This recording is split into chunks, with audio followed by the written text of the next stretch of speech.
So grab your favorite brush, a fresh canvas, or just a cup of coffee, and let's start this journey together. Welcome to the Artist's Guide to Business. Hey there, artists. Today we're talking about something that might completely change how you think about spending your time in your business. Have you ever had that feeling when you're sitting there, you're staring at your phone, and you're trying to decide, what is the thing I should post to Instagram today? I've only posted twice and I need to post a third time. Or you have that sinking sense like, oh my gosh, I haven't actually posted to Instagram in a full week. Nobody is going to know that I'm still an artist. Or, and this one is something that has happened to me a lot and I can really relate to. You think, wow, I'm really worn out or I'm really tired. I know that I should do some work for my business right now, but I don't really want to do any of those harder tasks. So you know what I'm going to do? I'm going to go on Instagram and I'm going to post something. And then what happens? You go on Instagram, maybe you make a post, maybe you scroll, researching what other people are doing successfully, and you get stuck into that social media platform and your brain gets rewarded. It thinks it's being productive, but we know, don't we? We know that at the end of that 45 minutes, an hour and a half, 2 hours of scrolling on Instagram, we know we come out of it and we realize, wow, I haven't really done anything for my business today.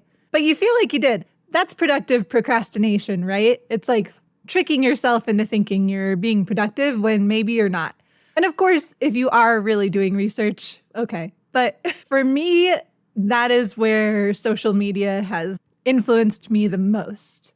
But anyway, back to our topic, okay? Suddenly you feel this sense of panic or you feel this burden to continually post to these social media apps. We've all been there. Here's what I want you to consider today. And this is something really important that will change everything about how you do your business.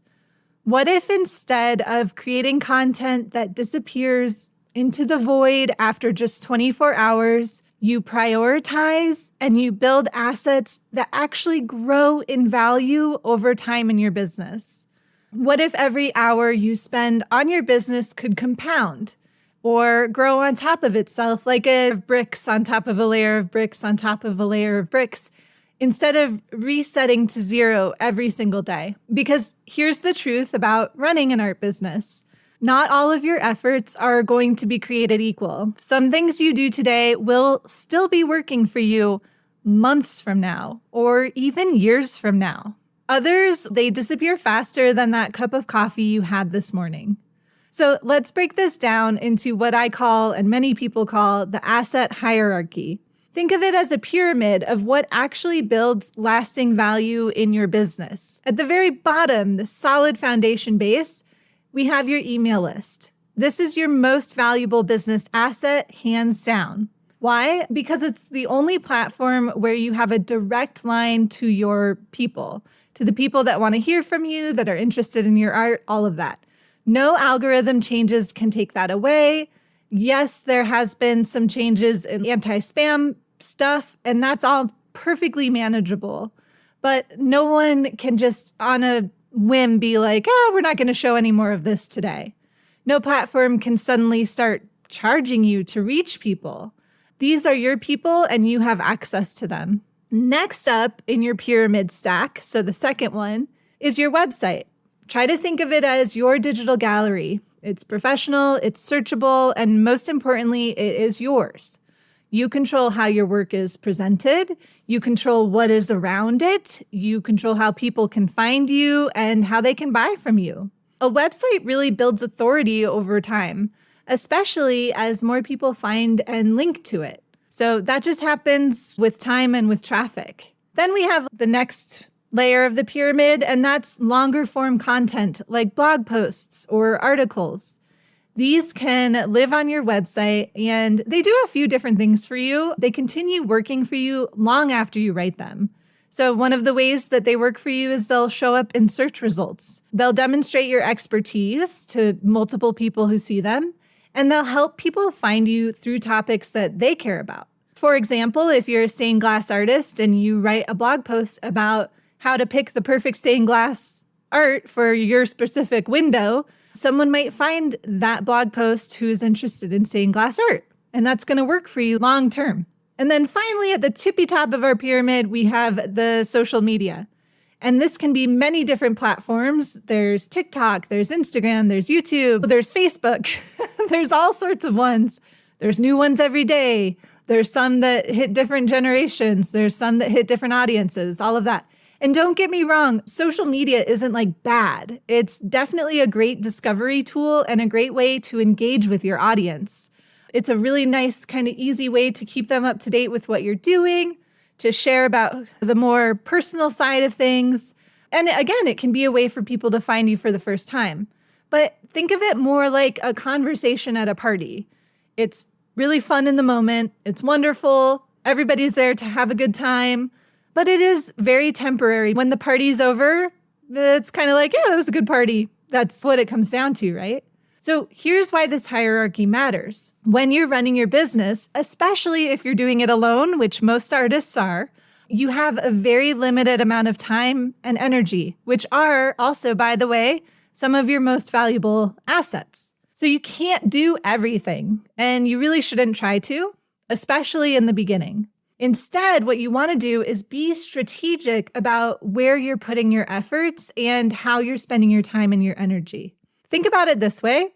If you spend an hour crafting the perfect Instagram post, that's an hour of work for maybe 24 hours of visibility, maybe more. It depends on your audience size and everything like that. But let's just assume that, like most social media posts, it disappears within at least 24 hours, maybe even less. But if you spend an hour writing a really great welcome email to send to people who sign up for your email list, or creating like a solid About Me page on your website, that 1 hour of work now could bring you value for months or even years, as long as you set it up to work for you. Let's see if I can give you like a really concrete example about this. Let's say you create a really detailed process page for your website. You're showing how you make your work from step A to step B. That same blog post then can help potential buyers understand the value of your pieces, so you're educating them. It can give collectors confidence in your professionalism. It depends on how you do it, but it could help you show up in search results more than once. And then if it shows up more than like once, then it'll show up a second time and third time and fourth time it builds. Then here's what's really cool. You can actually use it for your social media posts. So if you're like, I really don't know what I should post about today, which, let's be honest, that happens, you can then just be like, you know what, I'll just go to my blog post and I'll pull out like a paragraph and I'll make a post around that. Easy peasy, right? So that's one of the ways your blog post can work for you. It can also give journalists or people who might want to partner with you, like galleries, background information about your work. They're going to appreciate seeing that more in-depth look into your process through a nice blog post versus trying to put it all together by searching through hundreds of thousands of social media little tiny square posts.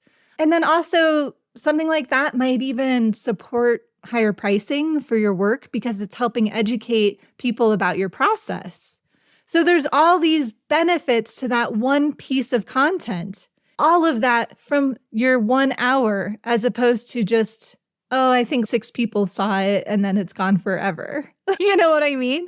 Obviously, I'm being a little hyperbolic and I know I can do that, but you guys get what I'm saying, right? Like all of that comes from one piece of content that you create once and it continues working for you.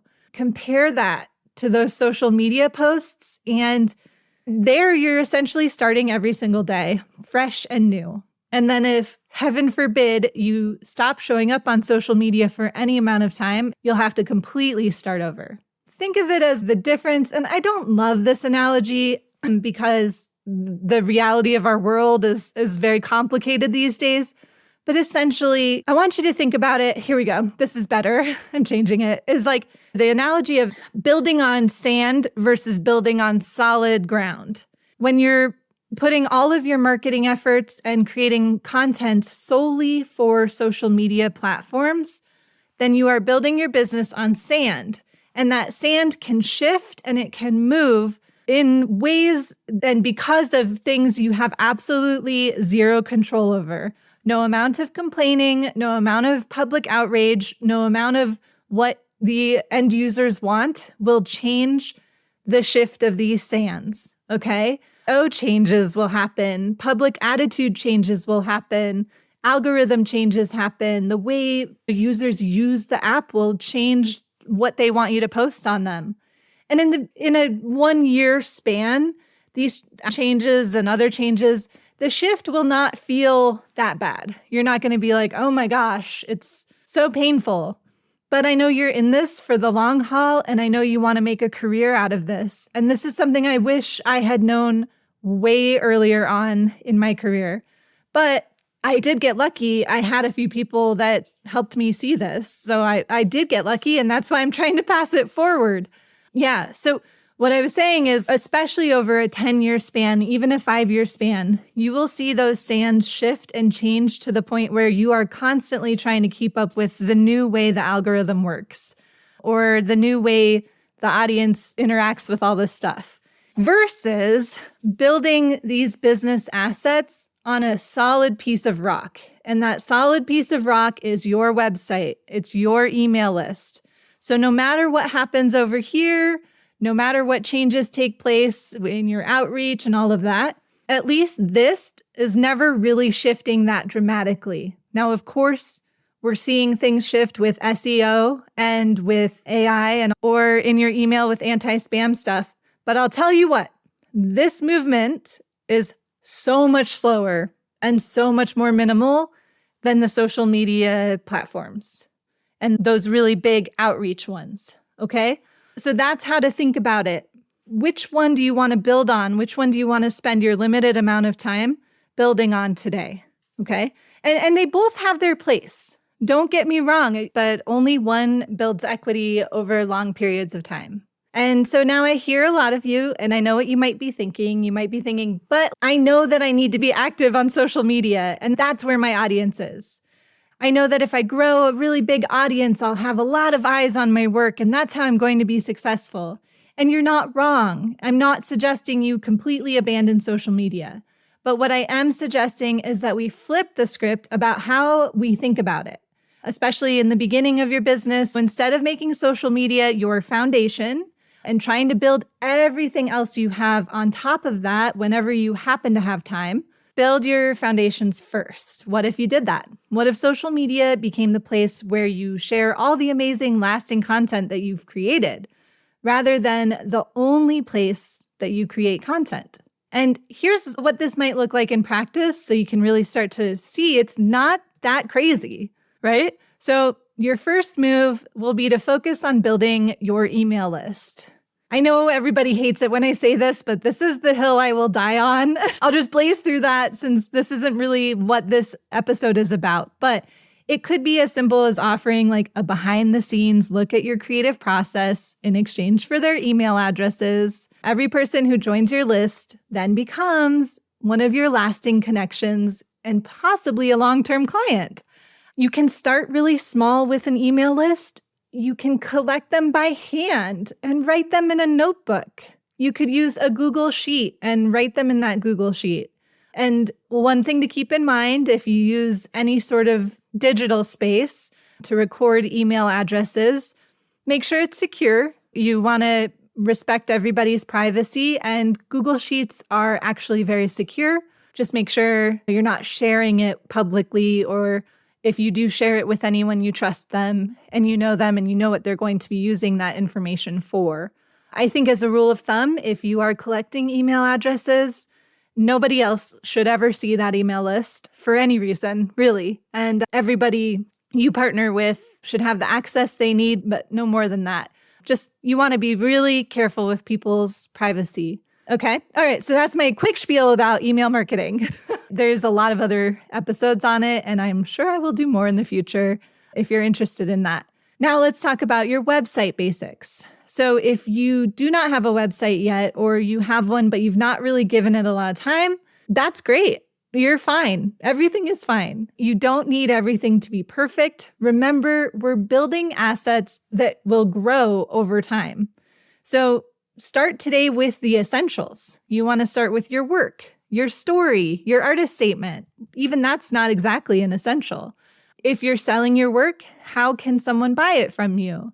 Should they give you a call? Should they send you an email? Do you have an easy online store? And then even if you're not selling, how can they contact you if they want to know more? So those are kind of those essentials. Literally, you guys, you can start with a one-page website, and that's great. It gives you that real estate. It gives you that rock that we talked about to start building on. Maybe it's a one-page website today. Maybe it's a one-page website tomorrow. But then when it comes time for you to start expanding, you've already got that one page done. And you can start to add others, right? So that's how it works. You don't have to do the whole thing at once. And this is actually the next kind of step that you can think about. After you have your main essential pieces, then you can start to create your cornerstone content or those other key pages, blog posts, etc., that really show who you are, what your work is about, and what makes your work so special. So this becomes like your resource library that you can draw from again and again to inform your social media, etc. Then finally, after you get that all in place, that's when you can use social media to amplify all of it. Share snippets from your emails, direct people to your website resources, repurpose your cornerstone content into posts. The beauty of this approach is that, remember our pyramid? It builds on everything else. Your social media becomes more effective because it's supported by solid, lasting content.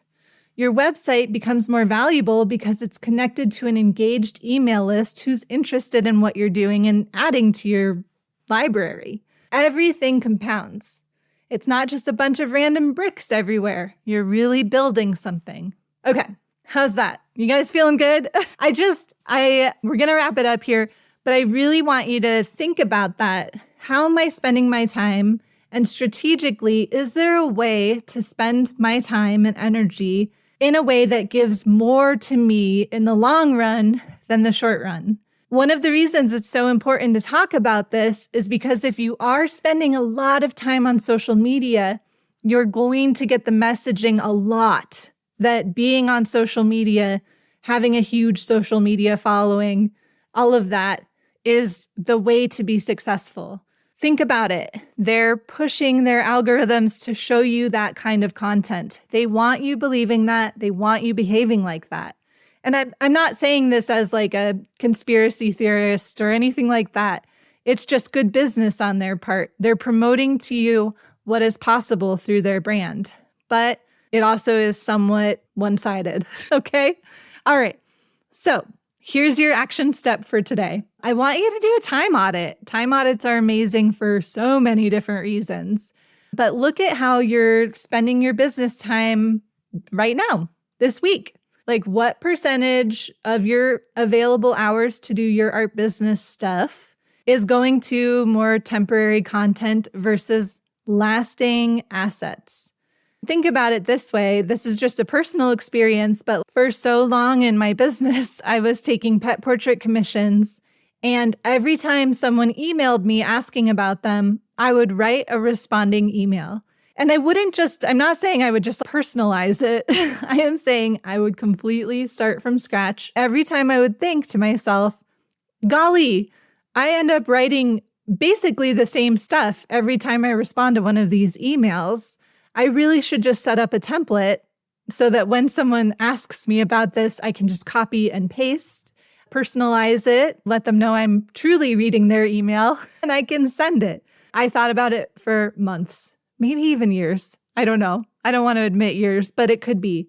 And I never stopped and took the time to just do that, it's directly an income generating tool. A template like that will lead directly to income. And I just never did it. But during that time, I was so active on social media, posting every day, all of it. So that's really funny, right? Like you can see that sometimes this adamant, like, I've got to be on social media, I've got to be doing it daily, I got to be making all these posts, it can detract from more substantial and more important aspects of your business in the beginning. Listen, once you have all those foundations set up, then you can do social media to your heart's desire. Do it all day long. But until those are in place, just check in and make sure that's really the strategy you want to be following. Okay, so yeah, again, time audit. Really pull up a note on your phone or carry a piece of paper around with you and quantify the amount of time you spend on each business task that you do this week. It can be a very eye-opening thing. You'll probably discover you have a lot more time than you realized you had. You're just using it in a multitude of ways that maybe you don't need to be using it in. Okay. Remember also, you do not have to make massive changes overnight. Just start small, but start strategic. Okay. So every time you create something new for your business, just ask yourself, will this still be valuable 6 months from now? What about a year from now? Because here's the truth. You are not just creating content. You're building a sustainable, professional art business. And that happens with one lasting asset at a time. Thank you for being here today, you guys. And I really hope that this helped you gain a perspective on how content creation works for your artist business. I hope it was also positive and motivating and respectful, because I really do appreciate and respect the time and energy that you put into your business. I know when I talk about things like this, it might sound like I'm saying, oh, spending all that time on social media is a waste. And I'm not trying to say it like that. I'm not trying to make that the point. What I am trying to do is empower you to know what tools will shift your business towards a professional, sustainable business in the long run, and that you have a right to make those decisions today based on what you know and what you think is the right way to do it. Okay? Until next time, I hope that you have a lot of fun in your studio, and I hope that you just keep on creating and keep on dreaming. Thank you.